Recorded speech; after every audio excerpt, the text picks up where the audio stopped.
Good evening, everybody. This is the Cranky Old Bastard, JP Hrisoulas. Once again, doing another video. This one is going to be on crucibles, what they are and what they're used for. Since I'm at this point on my fourth book about getting into not only Wootz melts, but also casting bar stock out of non-ferrous materials, for also casting fittings, using sand casting, and a little bit of lost wax casting, I figured I should discuss what a crucible is, and what they're made out of, and what they're used for. A crucible is nothing more than something you melt something in. As simple as that. There are several kinds. You have the regular crucibles that you think about, the molten metal and stuff like that. You also have melting dishes and little melting chambers. The most common one used in small castings is the melting dish, which is basically nothing more than a very thin, not very thin, a very shallow but wide dish that metal is melted in using a blowtorch or an oxyacetylene torch. They're usually made out of white fire clay, sometimes made out of quartz-based clay, which is fine. It doesn't take much heat. It doesn't take a lot of heat, but they're not being subjected to a lot of heat, because as soon as that charge is melted and at full aquitus, it is poured and emptied. So the various materials, like I said before, is the white fire clay. These are basically white clay that have been fired, usually a mixture of pre-fired fire clay, which has been ground up, called satanite, and a new binder of clay, and those are cured, dried, and fired. They're good for under, I would say, 1600 to 1800 degrees. I would not go any higher with those. The next one up is silicon carbide. Very good crucible, very expensive. That'll take a lot of heat. I mean, excess of 3000 degrees. But the one that most people use, especially in non-ferrous pourings for brasses, bronzes, copper, nickel alloys, and the like, aluminium alloys, like aluminium, bronze, stuff like that, are the graphite clay crucibles. The nice thing about the graphite clay crucibles are they're inexpensive, relatively speaking. Crucibles can get pricey, but they're relatively inexpensive, and they last a while. Now, if you're doing a Wootz melt, you might get maybe 2-3 melts tops on those. After that, they're pretty much trashed. If you can get the charge, the ingot, after it cools in the crucible. Using Wootz is the only time, you're making Wootz is the only time you're going to want to have the metal harden in the crucible. I'll explain more of that later. Now, another good crucible is graphite, pure graphite. Expensive, yes. Takes a little bit, it'll take the heat to a point. Usually graphite crucibles, pure graphite crucibles, are used in those tabletop, I call coffee pot melting furnaces. They're about the size of a small microwave oven, or a good sized, they call it toaster ovens. And they have the melting chamber. The chamber opens up, crucible goes inside, put the metal in it, close it up, melts, pull crucible up, pour it. There you go. That is okay for, let's say, maybe 8-10 ounces of material, which is more than enough for most jewelry requirements, because the way prices are going with precious metals, they're astronomical. But as far as the crucible sizes, they are basically measured in pounds of red brass, at least in the United States. So if you've got a number 5 crucible, it will hold 5 pounds of red brass, or about maybe 2.5 pounds of aluminium, because aluminium is so much less dense than the brass. But the sizes I use are a 5 pound, number 3 and number 5.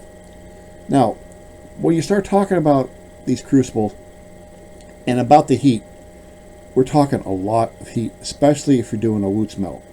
Not so much on, let's say, a red brass or a white bronze or a regular brass or an aluminum bronze or anything like that, you're keeping it right between 1800, 2100 degrees Fahrenheit, which is hot. I mean, it's well into the working ranges of most carbon steels, but way below the 2900 degrees that you need for a Wootz melt. And the funny thing is, crucibles can age. You can actually, if you're doing it right and you have good sound pouring practice, you can keep a crucible that you've melted copper or bronze or aluminum bronze or German silver in, and keep using it for maybe 8, 10, 12 melts. As long as you don't drop it, which would be catastrophic, or shock it, like dump it in a bunch of water. But as long as you treat the crucible as something that's somewhat delicate, because they're pretty tough, but you can break them, and that is not something you want to have happen. You can keep using them over and over again. As far as what you melt in them, if you're doing one bronze melt, use that crucible just for bronze, just for tin, copper, bronze. If you're doing a brass melt, use a different crucible for the copper, zinc, brass, and aluminum like that. If you're doing aluminum bronze, just one crucible for that, because you don't want to cross-contaminate, because even though you think you get all the metals out of it, you can still have traces in there. Those can bugger you up later on. Now, what to look for in a crucible? You want something with a thick wall. You don't want something paper thin. You want something with a good solid base. You want something to hold enough material that you need to do. And what they look like, this one here is a graphite, clay graphite crucible. You can see it's got, it's nice deep there, nice little dip there. It's about the size of a coffee cup, a little about 7 pounds. No, about 5 pounds. That's under 5. After a firing, now this one here is from a Wootz melt, and if you can see the green glass here, that's where the glass bubbled up from the inside of the crucible. Same on this side. I can get one more melt out of this. That would be my third melt. It's getting pretty beat up, and they glaze over. But as long as you are careful with this, this will last one more melt. This could last 5, 6 melts in a non-ferrous melt, but that's a lot lower temperature, and temperature can destroy a crucible. Even though they take a lot of heat, heat is bad for these things. I don't know if heat's getting good for anything except keeping you warm at night, cooking your food.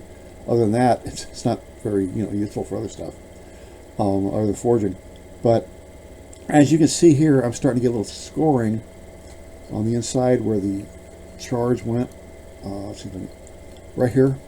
I don't know if you can see that. Let's see if you can, yeah, right in here. I got a lip there. See it? That's from where the crucible, that's where the iron was up to, and it actually eroded, ate away because of the action of the surface with the glass flux. Actually ate into the sides of the crucible. Got to be careful about that, because that can keep on going, and if it happens down low, it floods the cupola, and you have a big nasty mess on your hands, which is not a good thing to have, because that could just run all over the floor or the ground, wherever you're melting. So you got to be careful. Make sure you keep your crucibles dry. You don't want any moisture in these at all. If one does get wet, air dry it for a couple of days. Put it in a oven at about 250 degrees. Let it cook in there for about 6 or 8 hours. Make sure it's dry. When it's cool, put it in a plastic bag, airtight. And if you don't have any of those little silica gel pellets, use plain unscented cat litter, plain clay cat litter. None of that clumping stuff, none of the fragrant stuff. Plain clay cat litter. Put about ½ inch in the bottom and let it go, because cat litter will absorb the moisture in the air.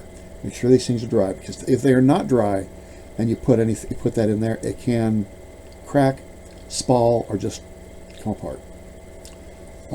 Also, when you're melting, don't put anything wet in the melt, because that will end up totally messing you up.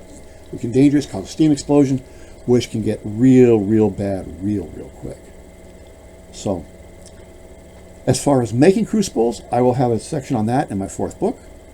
Once I get it written down, I'm working on that now.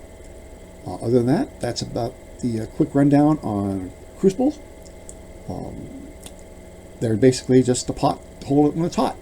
So if you like this video, if you found anything good with this video, please hit the like button. If you haven't done so already, please hit the subscription button.